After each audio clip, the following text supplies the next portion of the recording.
Unang-una, yan testigong yan ay walang kredibilidad at walang personal na kaalaman sa mga nangyayari doon sa pahayag kay Inday Sal on November 23, 2024.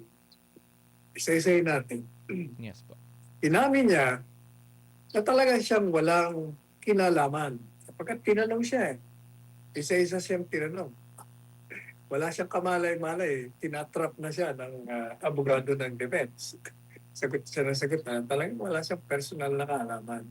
Ang ibig lang kong sabihin nun, kasi lumika siya ng bagong investigasyon.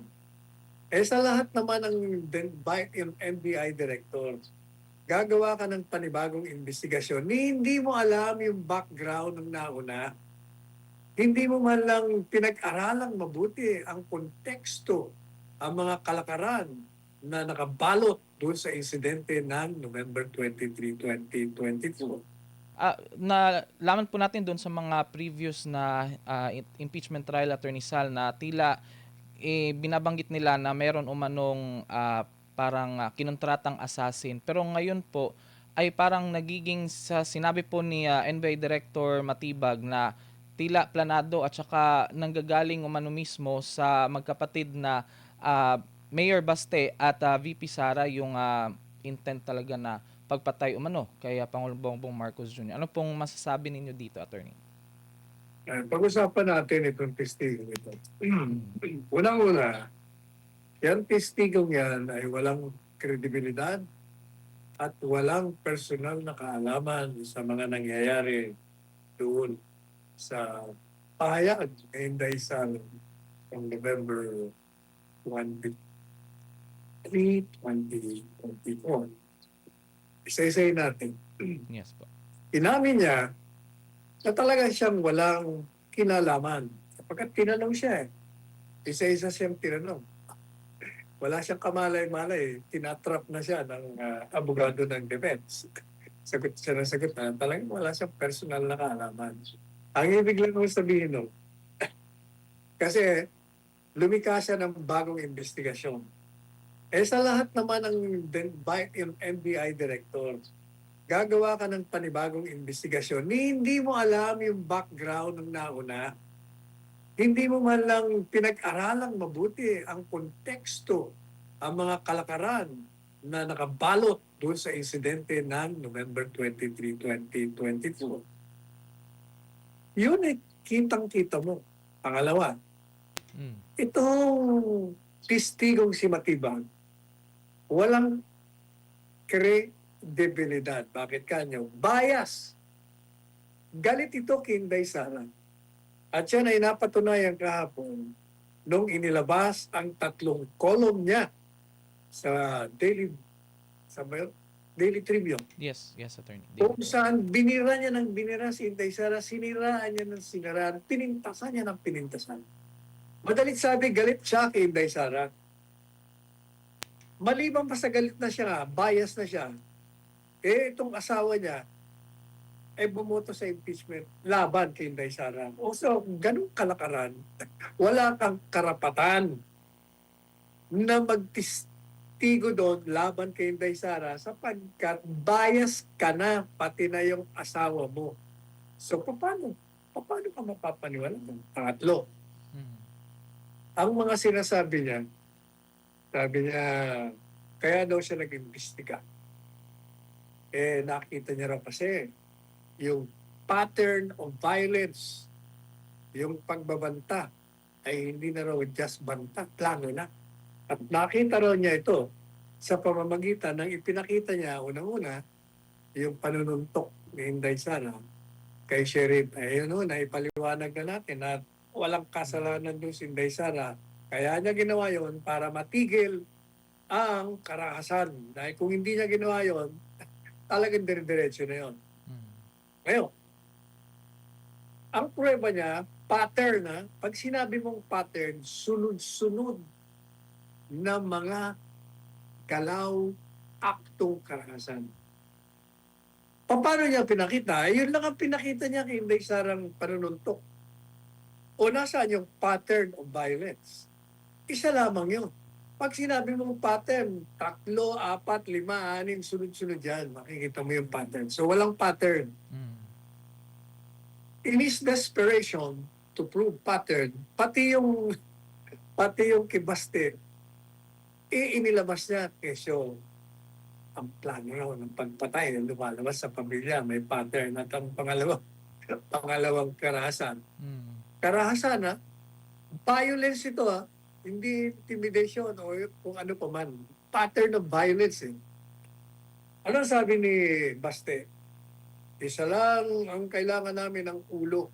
Mm. Aba, yung sinabi niya yon, ang tingin niya parang papatayin. Pupugutan namin ng ulo ito kasi yun ikinonect niya pa doon sa isang pahayag ni Inday Sara. Kung hindi ka ba naman, hindi ko malaman paano ka naging dekano ng College of Law. Hindi ko malaman kung paano ka naging NBI director. Hindi ko malaman din kung paano ka naging abogado. Sapagkat yung mga pahayag ni Baste, pag iimbestigahan mo, titingnan mo yung konteksto. Mm. Bakit niya nasabi yon?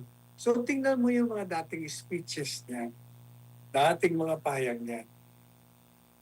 Kung titingnan niyo po, kayo ang saksi na, kasi naririnig naman ng bayan yun eh. Hindi ba palagi niya sinasabi, mag-resign ka na. Resignation ang hinihingi niya, resignation, step down. Yun ang ibig sabihin na ang ulo ang kailangan namin yung resignation mo. Yun lang ang kailangan namin para matahimik ang bayan. Yun ang ibig sabihin doon. Hindi yung pangplanong pagpatay. Lumilikha kayo ng istorya. Kagaya no. Mm. Di ba sabi ko sa inyo, kaya sinabi ni Inday Sara yun, hindi para siya magbanta. Kung hindi para magsumbong sa bayan na meron po siyang panganib sa buhay niya.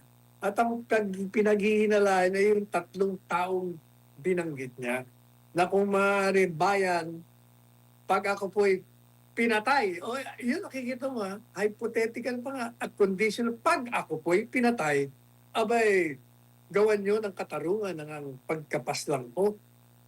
Ito po, 3 ito, ito ang aking pinaghihilang, gantihan nyo ko.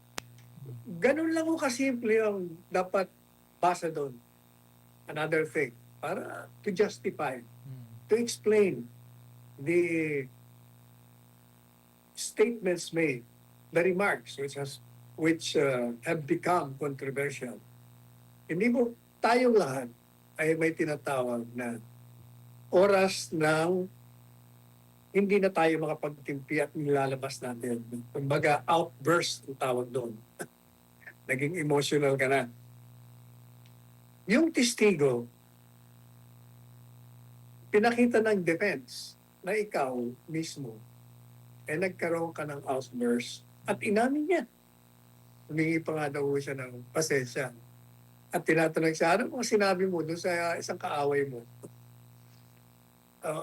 Grabe, madalit sabi, nagmumura din siya. Mm. At kung ano-ano pang sinabi niya. Ako madalit sabi, kailangan since ikaw mismo nakaranas noon, dapat tiningnan mo ang dahilan kung bakit nagkaroon ng ganong mga payag. Ang dahilan nga ipinakita ni Inday Sara. At kahit kung tayong nanonood, alam natin ang nangyari sa kanya. Mula nung nasira yung unity, sinimula nang sirain ang pamilyang Duterte. Inumpisahan kay Presidente Duterte, pinakulong, inaresto, pinatapon, ngayon nakabilang. Mm. Pagkatapos yung mga kalyado, isa-isang tinugis, dinimanda, nakakulong si Pastor Kibuloy. Sinalakay pa ang KOJC. Marami pa rin dinimanda ng mga tagapagtanggol ni Presidente Duterte. And then, pinunta na si Inday Sara. In-impeach, siniran, sistematikong paninira ang ginawa ng mga kaalyado ni Presidente Marcos Jr. At hindi naman nila gagawin yon kung walang kumpas ay taas. Ano pang ginawa? O hindi po ba? Ninireklamo na ni Inday Sara, ni Vice Presidente Sara, na may mga taong sumusunod sa mga galaw niya. Merong mga nag-aabang sa tapat ng bahay niya, o Green Hills. At minomonitor lahat ng galaw niya. Madalit sabi, sinasabi niya na noon pa, merong threat, tinanggalan pa ng mga security. At hindi lang ordinaryong pagtanggal. Pinili pa yung mga dati niya ng close in security nung siya mayor pa lamang sa Davao. Madalit sabi yun, pinagkakatiwala niya. Pag pinull out mo yon, hindi mo na alam kung sino nagbabantay sa'yo o bantay sa laman. Pagkatapos, anong ginawa niya dun sa chief of staff? Kinulong nila, inapi nila. Kumbaga, dumating na yung sukdulan. Kaya nagkaroon ng online conference at sinabi niya lahat, ang sama ng loob niya. Yun ay pagsusumpong mo sa bayan niyo kasi public eh. Talagang pinarinig niya sa lahat. Humihingi yung siya ng saklolo. O yun o, ang mga kalakaran. Tapos ito pa, gumagawa na naman ng story ito. Kasi daw merong persons of interest.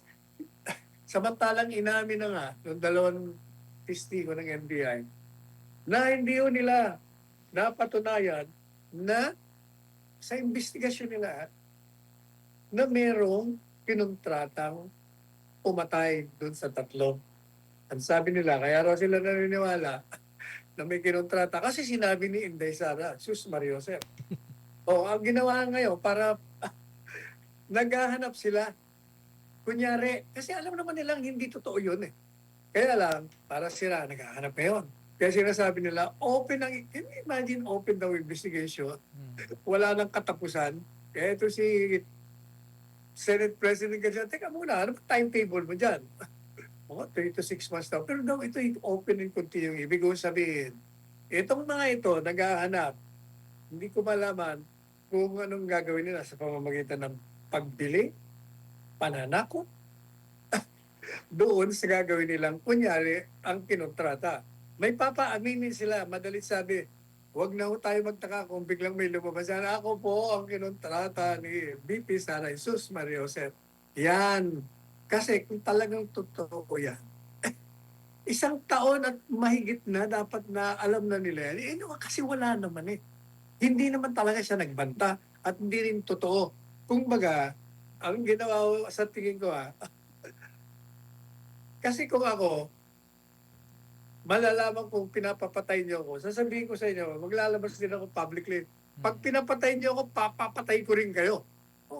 Kasi, pag sinabi mo yun, baka sakaling matakot. Naku, papapatay tayo. Huwag na natin ituloy. Di ba? Yun talaga ang konteksto ng lahat ng mga nangyari nung online conference ng 23 of November 2024. Kailangan mo kasi puntahan mo lahat. Ganyan ang pag-iimbestiga. At saka isa pa, sinasabi ko, inulit niya yung linya ng dalawa. Testigo na sa kanya. Kasi tinignan namin, yun ang mga pahayag niya roon ay lilikha ng takot at mahihikayat ang tao magkakagulo. Tinanong yung dalawang testigo, bakit? Di ba tinanong ni Robin Padilla, ano mga seditious acts na natanggap nyo na may nangyari? Wala po. Nakita niyo ba si Inday Sara doon sa mga rally na naghihikayat ng sedition? Wala, hindi po. Yun din ang sinabi ni Matibag, wala rin. So paano ngayon? Kaya bagsak sila, sirang-sira. Palibasa kasi, likha lang eh. Kinatalang nila. Kaya kahit na anong pagtatakip, kasinungalingan, lumalantad sa taong bayan.